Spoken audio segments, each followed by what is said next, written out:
Talking people, जहां पुरानी कथाएं अपनी जड़ें जमाती हैं।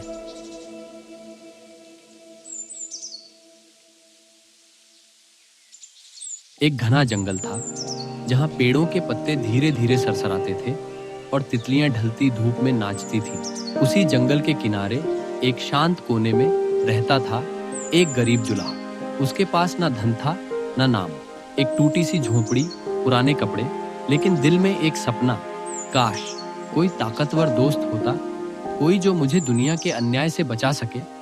ताकतवर साथियों का होना बहुत जरूरी है, वह अक्सर बड़बड़ाता। एक दिन सांझ ढल रही थी, आकाश के रंग गहराने लगे थे। तभी जंगल की छाया से भेड़ियों का एक झुंड निकला। उनके नेता की आंखों में आग जैसी चमक थी। वह सीधा जुलाहे के पास आया। क्यों उदास हो इंसान? उसने पूछा। जुलाहा चौंका, लेकिन डर नहीं लगा। मित्रों की कमी है, उसने धीरे से कहा। ताकतवर मित्र हो तो लोग मुझे धोखा नहीं देंगे। भेड़िए बैठे उत्सुक होकर सुनने लगे। जुलाहा, जो सीधा दिखता था लेकिन बुद्धिमान था, बोला, अगर तुम जैसे शक्तिशाली जीव मेरे मित्र बन जाओ तो लोग डरेंगे, मुझे इज्जत देंगे। भेड़िए मुस्कुराए।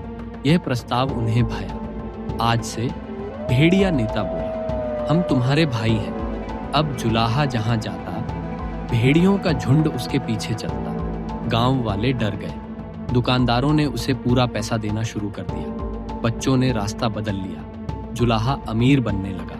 लोगों को भेड़ियों से डर था, लेकिन जुलाहा हंसता रहा।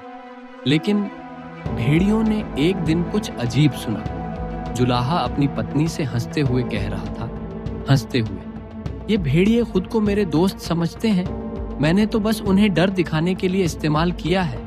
भेड़िया नेता की आंखों में आग जल उठी। हमें इस्तेमाल किया गया? उसने अपने साथियों से कहा।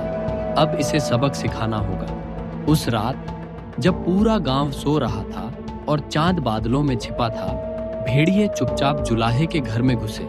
और जुलाहा, वह कभी नहीं लौटा। नीति वाक्य, मॉरल, स्वार्थ के लिए किया गया दोस्ती का दिखावा अंततः धोखा देता है।